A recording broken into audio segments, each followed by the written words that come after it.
Assalamu alaikum, j'espère que vous allez bien. Je vous souhaite la bienvenue sur Al Jannah TV. Aujourd'hui, nous allons aborder un thème très important qui est le mariage.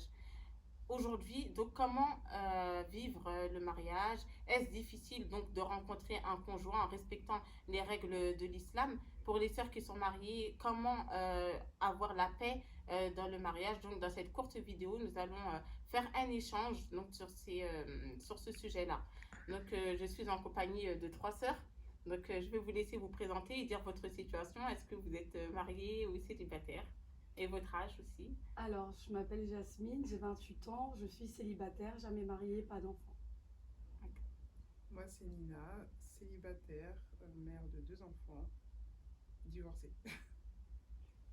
Je m'appelle DP, 37 ans, divorcée, 2 enfants et je suis une femme entrepreneuse. D'accord. Du coup, bon, pour toi, par exemple, Jasmine, qui n'est pas mariée, est-ce que tu as l'impression de subir des pressions de la part de ton entourage? Est-ce que ça te fait peur le mariage? Parce que il y a beaucoup de personnes, donc à force d'entendre des mauvaises expériences de mariage des unes et des autres, des fois on a des appréhensions, on a un peu peur de se lancer dans le mariage. Est-ce que c'est ton cas ou est-ce que tu te dis je vais entrer dans le mariage sereinement? Alors, pour la pression, je dirais oui. J'ai la pression de la famille parce que voilà, j'ai 28 ans, je suis pas mariée. Et voilà, on connaît déjà la chanson, hein, une femme qui se rapproche de la trentaine, c'est limite si on n'est pas déjà périmé. Et du coup, oui, effectivement, par rapport au retour et aux expériences des sœurs ou même de la famille, ça fait peur. Je ne pense pas que je rentrerai sereinement. Mais justement, étant donné que j'ai 28 ans, je me dis, si ça tarde, autant m'y préparer, m'informer, etc. Et du coup, tu t'y prépares. Est-ce que tu penses qu'il y a assez de thèmes qui sont abordés sur comment se préparer au mariage? Est-ce que tu as l'impression qu'il y a des conseils, il y a des choses qui sont mises en place pour les célibataires afin d'entrer dans le mariage sereinement ou non? Honnêtement, non. Jusqu'à la madrasa, jusqu'à ce que je sois inscrite à la Madrasa Al Jana et que je participe aux événements, que ce soit des séminaires, des meet-up, etc. J'avais pas appris certaines choses. J'ai découvert certaines choses parce que la culture veut que tout ce qui concerne le mariage, ça relève un peu de la pudeur et on nous jette dans la fosse au lion. Donc ça fait du bien d'avoir des sœurs ou comme toi, Mouralima Dali, des personnes qui nous donnent des conseils pour entrer dans le mariage, dans les règles de l'islam, au niveau du comportement, de la religion, la pratique, etc., l'éducation. Mais les livres, ça ne fait pas tout, encore une fois. D'accord. Et vous aussi, vous partagez à peu près le même ressenti? Est-ce que avant de se marier, on a toujours ces appréhensions? Est-ce que les témoignages négatifs ou les mauvaises expériences des sœurs, ça nous pousse à entrer dans le mariage déjà avec beaucoup d'appréhension, de peur? Et c'est pour cela qu'on a l'impression que le mariage c'est difficile, mais est-ce vraiment si difficile? C'est vrai que pour ma part, ayant déjà été mariée, c'est vrai, quand j'entends tout ce qui se passe autour, ça me donne. Enfin, je suis un peu mitigée. D'une part, effectivement, il faut que je me marie, puisque pour remplir mon devoir religieux, pour pas rester comme ça, enfin, je suis un être humain. Mais deuxièmement, quand on entend tout ce qui se passe, ça fait un petit peu peur et de se dire pourquoi pas rester toute seule, comme ça on est tranquille, quoi. Mais Ok. bon, voilà. Tu dis pareil? Je rejoins effectivement les deux sœurs. Quand on entend les témoignages qu'il y a autour de nous, en fait, quand quand on va aussi sur les réseaux sociaux, dans les différents groupes et qu'on lit aussi ce qui se passe, en fait, tous les problèmes inter-mariage. Et quand on voit aussi la difficulté de rester dans un mariage, on a peur d'y rentrer enfin de peur d'en sortir assez vite en fait. Parce Mais que de nos jours, enfin, les mariages ne tiennent plus en fait. Mais moi, il y a un truc que je trouvais dommage, c'est qu'effectivement, il y a beaucoup de célibataires, mais il y a pas, on nous apprend pas en fait alors, on met beaucoup de pression dans notre communauté aux femmes d'être une bonne épouse, mais en face, les hommes, j'ai pas le sentiment, en tout cas, on a très peu d'écho à ce niveau-là, qui nous montrent, qui nous apprennent autant les hommes que les femmes à être des bons conjoints. C'est vrai qu'il y a des bouquins, comme disait Yasmina, mais il n'y a pas que des thématiques entre frères, entre sœurs, sur les conseils, comme aborder les difficultés, les aléas de la vie de couple et tout. Et ça, je trouve ça dommage. Et si vraiment il y avait ça, ce serait une pépite, je crois. Je crois qu'on arrivera à rehausser les taux de mariage qui tiennent. Il y a ça aussi, en fait, le fait que les sœurs, elles se préparent en fait au mariage. Comme tu dis, les frères, en fait, j'ai l'impression que eux, ils se lancent comme, en fait, pour eux, c'est limite le mariage, la femme, elle est comme ça. En fait, on rentre directement les femmes dans les cases. Parce que la femme, elle doit rester à la maison, la femme, elle est là pour veiller sur les enfants. Et l'homme, aujourd'hui, je trouve qu'il prend moins ses responsabilités, en fait, que dans son rôle de homme au foyer. Qu'est-ce qu'il fait? Mais après, je pense que ça, c'est un problème d'éducation, des fois. Quand je dis éducation, c'est pas forcément de la faute des parents, parce qu'il n'y a pas que les parents qui éduquent. En fait, c'est toute une société. Les voisins nous éduquent, l'école nous éduque. Je pense que l'éducation, en fait, il y a une participation de tous. Et en fait, euh, même au niveau de l'islam, les mamans, donc on a le devoir, depuis que nos enfants ils sont petits, de leur inculquer les bonnes valeurs. Et je pense que le problème, c'est qu'on s'éloigne un peu, en fait, de la sunna du prophète sallallahu alayhi wa sallam, où on a l'impression qu'il était vraiment loin de ses femmes, alors que non, en fait, il avait une proximité, il jouait avec elles, il participait aussi aux tâches, il était bienveillant, et il dit même, je suis le meilleur avec mes femmes. Donc je pense que si dans nos foyers, on commence à instaurer déjà la base, donc l'islam, eh ben, ça fera des bons hommes pour de bonnes femmes. Et justement, je pense que le problème, il vient de là, c'est le délaissement de la religion. Parce que si on suivait un peu plus, si on leur inculquait la sunna du prophète Mohammed sallallahu alayhi wa sallam très tôt et qu'ils l'appliquaient, il y aurait limite même pas besoin d'une formation spécifique au mariage, parce qu'ils auraient tout simplement à se comporter comme le prophète Mohammed sallallahu alayhi wa sallam. Et voilà, c'est vrai que nous après, c'est plus culturel. Quand on nous prépare, on nous dit qu'il faut être une bonne épouse. Honnêtement, moi, pour ma part, je vise pas tout le monde, mais c'est vraiment la femme à la maison, le ménage, à manger, etc. Mais pas par rapport à la sunna non plus, au final. Nous aussi. Nous, c'est vraiment dans tout ce qui est tâches et compagnie, Ah oui. éducation des enfants. Mais en vérité, que ce soit, enfin, pour moi, je pense, hein, vous me dites si vous pensez l'inverse, mais même pour nous, qu'est-ce qu'on a appris des sahabiyat aussi. Nous, c'est Mais, vraiment tout ce qui est technique, etc. Mais eux, forcément, ils font pas grand-chose à la maison. Et en plus, il n'y a même pas la religion. Ben, au final, nous aussi. Et je pense que le vrai problème, c'est le délaissement de la religion au sein des familles. et je pense que le problème, comme tu le dis, le fait que ce soit le délaissement de la religion, ben, déjà, on a beaucoup d'appréhension par rapport au mariage. À chaque fois, donc, quand je reçois des témoignages de personnes qui sont célibataires ou même de personnes qui sont dans le mariage, on entend toujours le mariage, c'est difficile. Limite, tu te prépares à aller au djihad quand tu te maries. Alors qu'en fait, je me dis, il faut revenir à la source. Allah, il dit dans le Coran, et parmi ces signes, il a créé de vous, pour vous, des épouses pour que vous viviez en tranquillité. Et il a mis entre vous de l'affection et de la bonté. Et il y a en cela une preuve pour des gens qui réfléchissent. Donc je me dis, si les gens disent que le mariage c'est la guerre, alors que Allah il dit que le mariage c'est la tranquillité, en fait, qui a raison? Ben, c'est Allah. Et ici, il dit que dans le mariage, il y a la tranquillité, il y a l'affection et la bonté, et que quand on est dans le mariage, on ne retrouve pas cela. C'est que, est-ce que vraiment, on a essayé donc de voir ce qu'Allah disait donc dans ce verset? Pourquoi le mariage il doit être tranquillité? Pourquoi il y a de l'affection? Pourquoi il y a de la bonté? Et en fait, comme tu as dit, ben, plus on va se rapprocher ben, du comportement que les femmes du prophète sallallahu alayhi wa sallam avaient, ou les femmes, les bonnes femmes, donc et aussi les hommes, et ben, je pense que ça crée des mariages donc, qui sont en conformité avec les versets, et non des mariages où les gens ont peur à chaque fois en fait d'entrer dans le mariage, où on rentre déjà avec ben, des aspects négatifs. Est-ce que vous pensez que quand on entre dans une chose avec vraiment des aspects négatifs, est-ce que ça nous facilite à le rendre meilleur, ou est-ce qu'au contraire, ben, on est tellement crispé, etc., que ça crée aussi des conflits? Non, non, moi je suis d'accord avec ça, effectivement. Le mental aussi joue beaucoup. Et si effectivement on est dans le négatif, bah forcément ça va être que. Parce qu'on nous prépare à ça. Le jour où moi personnellement je me suis mariée, on m'a dit dans ma chambre: Ah, ma chérie, il faut attraper ton cœur. Le mariage c'est difficile. Ouais, c'est vrai, Mais on m'a pas dit, ah, vous allez, franchement, certes, il y a eu des bénédictions, mais il n'y avait pas, ouais, on entend, le mariage c'est difficile. Et le jour où tu rencontres cette difficulté, on va nous dire faut attraper ton cœur. Bah, C'est moi, comme ça. personnellement, dans mes mariages, en fait, j'étais bien.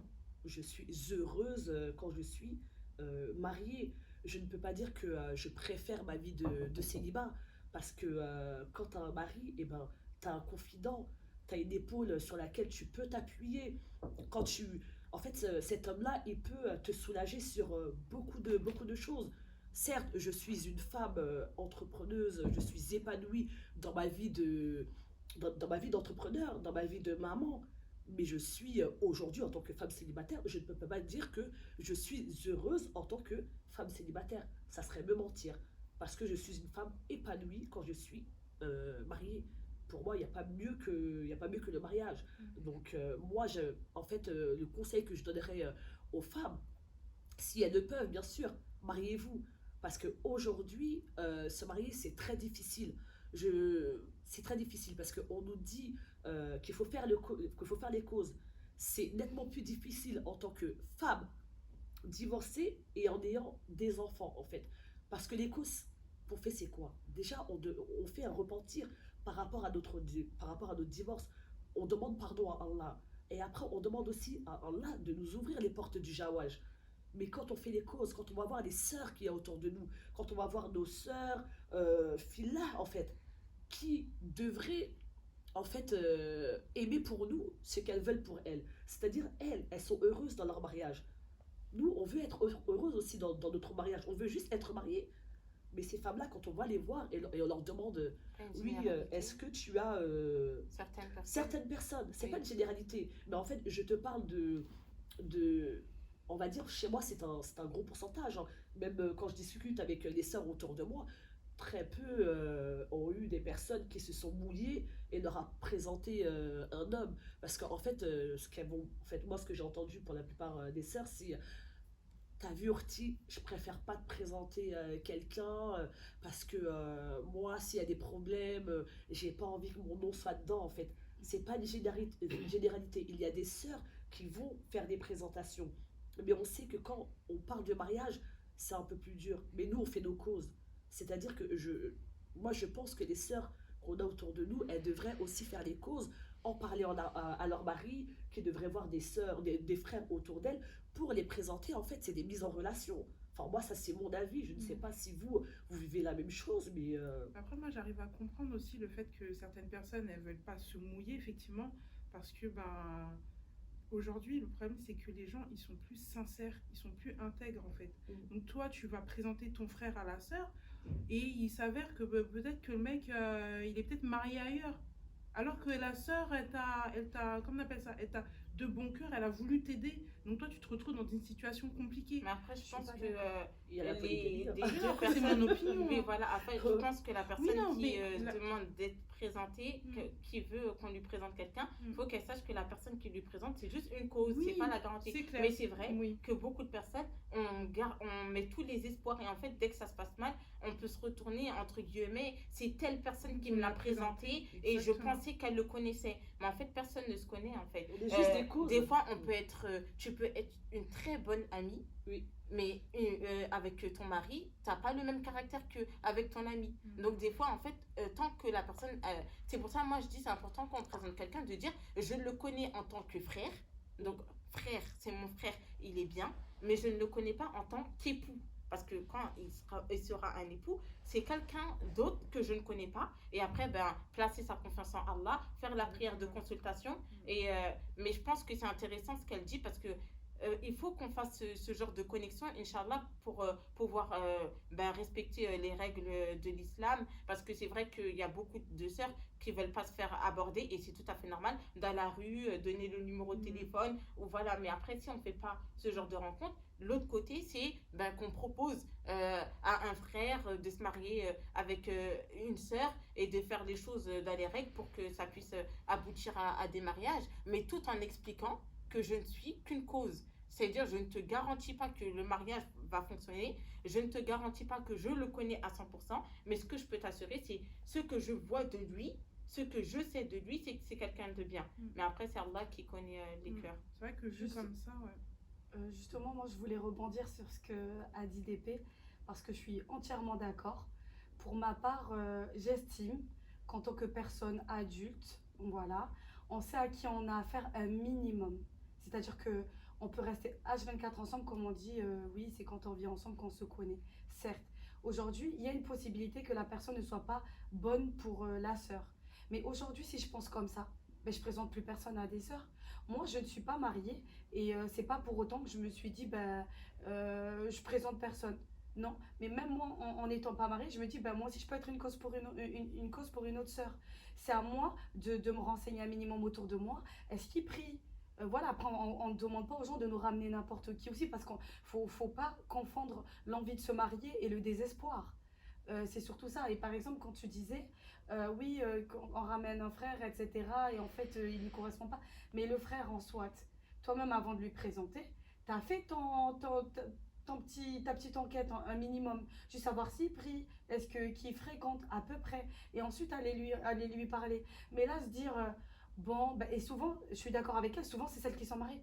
Ouais, mais moi, je veux pas de problème. Dans ces cas-là, bah, personne ne veut de problème. Nous aussi, on veut pas de problème parce que le mariage, c'est que des problèmes et on fait tous plus rien, quoi. Et moi, je trouve que c'est trop facile et je trouve que c'est même du laxisme. Parce que aujourd'hui, en tant que célibataire endurci de 28 ans, d'accord, j'ai mes exigences, mais j'estime que les personnes autour de moi me connaissent un minimum également. Moi aussi, je peux être mauvaise pour le frère. Pourquoi elle a peur de me présenter un frère qui peut être mauvais pour moi? C'est pas une excuse, je suis désolée. Donc aujourd'hui, les sœurs, elles doivent se réveiller, c'est le mot, d'accord? Elles doivent se réveiller et se dire que, en fait, en vérité, c'est peut-être des causes endormies pour des sœurs, mais qui sont en galère. Clairement, on veut se marier et voilà, on veut faire les choses bien. Le haram, il est tellement accessible et les sœurs, elles nous aident même pas à faire les choses dans le halal. Et c'est ça, en fait, des fois, on se dit, ben, il n'y a que Allah. Et nous, on fait nos causes. Mais à un moment donné, si nos causes ne fonctionnent pas, ben, peut-être que ma cause à moi, elle est autour, dans mon entourage. Donc, il faudrait arrêter de se mettre ces barrières, même si je sais que ça part d'une bonne intention. Et alhamdoulilah, mais faudrait lever ces barrières une bonne fois pour toutes là. Bon, ben, je pense que les sœurs, elles ont entendu le message, en tout cas celles qui ont des personnes à présenter. Moi, personnellement, j'ai déjà présenté le copain de mon mari à une de mes élèves. Et alhamdoulilah, ils sont mariés, ça fait plus de 2 ans, ils ont 2 enfants. Et j'ai aussi présenté une sœur à un frère et alhamdoulilah, ils se sont mariés. Mais c'est vrai que le fait de faire les démarches, etc., des fois, c'est un peu laborieux, disons, mais franchement, c'est pour la bonne cause. Et surtout quand je vois qu'ils sont épanouis, qu'ils ont avancé ensemble, etc., ben, alhamdoulilah. Donc, je me dis, c'est vrai que autour de nous, on connaît tous des personnes qui veulent se marier, ou on a des frères, ou qui ont des copains, ou qui ont des cousins. Donc, si tout le monde faisait un petit peu les connexions et qu'on essayait surtout de rester ben, dans le cadre, et voilà. Et après, je pense aussi, avant de se marier, ben, faut bien comprendre que le mariage, c'est une adoration. Et dans le sens où c'est une adoration, c'est que quand on entre dans le mariage, certes, il y aura des hauts et des bas, mais il y a plus de hauts que de bas. Et si on se réfère à la sunna du prophète sallallahu alayhi wa sallam et au verset du Coran, et ben même quand Allah il dit comportez-vous convenablement envers elle, et ben en fait, même pour la femme, ça pousse à avoir de l'amour envers son mari et pour l'homme aussi. Et ce que je conseille aussi, il y a le livre J'aime mon mari et j'aime mon épouse. Et ben on peut créer donc des moments de complicité, par exemple, tout en partageant des moments spirituels. Moi, personnellement, je suis mariée, ça fait plus de 8 ans. Et alhamdulillah, ben, du coup, ben pour pas. Parce que des fois, la routine, elle peut s'installer. Et ben, par exemple, avec mon mari, on lisait le livre à un moment, J'aime mon mari, j'aime mon épouse. Lui, il me lisait une partie à chaque fois. Moi aussi, je lui lisais une partie. Et ensuite, on faisait un bilan. Est-ce que tu trouves que je t'agresse trop? Ouais, j'avoue. Non, est-ce que tu trouves que je suis pas assez douce? Est-ce que moi, tu trouves que je t'offre pas de cadeaux? Et en fait, ça permet de se remettre en question et en se basant sur des choses religieuses. Parce que des fois, en fait, on a nos passions. Peut-être toi, tu veux que ton mari, je sais pas, il te laisse faire des choses. Mais en fait, c'est pas en accord avec la religion. Et quand on part sur une base religieuse, ensuite on essaye d'échanger, d'ajuster le couple. C'est pour ça, je pense que mettre l'islam au centre de tout, ben, ça revient toujours à être épanoui quoi qu'il arrive. Après, ça sera jamais toujours tout beau, toujours tout rose. Ça, c'est tout à fait normal. Il y aura des épreuves parce que les épreuves, ça fait partie de la vie. Mais si on s'arme de patience et qu'on entre dans le mariage avec toutes les armes qu'il faut, entre guillemets, c'est pas la guerre, mais les bonnes armes qu'il faut, ben, je pense qu'au final, ça peut bien se passer. Donc, après, comment vous trouvez l'attente? Est-ce que genre vous patientez bien? Est-ce que pour vous c'est difficile? Moi, j'ai dit en galère, entre guillemets, quelque part, parce que, effectivement, moi, enfin, j'ai une vie professionnelle, etc. Je m'occupe, par exemple, à la madrasa, etc. Il y a tellement de choses qui m'occupent dans ma vie. Mais en fait, quand je dis galère, c'est dans le sens où ben, ça fait un moment, on cherche des frères, etc. Ben, comme on disait, c'est difficile d'avoir des connexions. C'est même pas qu'on est compliqué, mais juste la connexion, c'est difficile à l'avoir. Donc, oui et non. C'est difficile dans l'attente quand on y pense, quand on se dit moi, j'aimerais bien accomplir la moitié de mon dîne, sans négliger l'autre moitié, bien entendu, pour vivre des choses, voyager, aller à la Mecque. Franchement, franchement, on ne vous rendez pas compte à quel point des fois on galère. Je dirais que faire une petite omra, ben voilà, s'il n'y a personne qui peut m'accompagner, j'ai pas de mari, ben tant pis quoi. Et c'est là où c'est intéressant, mari. Quand il faut payer les impôts, je me dis, mais subhanallah, si j'avais mon mari, là, ça serait tellement simple. Non, mais en vrai, pour la vie de tous les jours, pour les petits moments difficiles de la vie, ne serait-ce qu'avoir une épaule sur laquelle se reposer, avoir un binôme, en fait, dans sa vie, je pense que ça, c'est important. Et donc, dans ce côté-là, effectivement, l'attente, elle commence à se faire sentir un petit peu. Bah, moi, pour ma part, je suis divorcée que depuis récemment et bah, j'ai pas le sentiment d'être dans une attente trop longue parce que je travaille sur d'autres choses. Donc, je savoure ces moments-là pour l'instant. Donc, je suis pas pressée pour l'instant.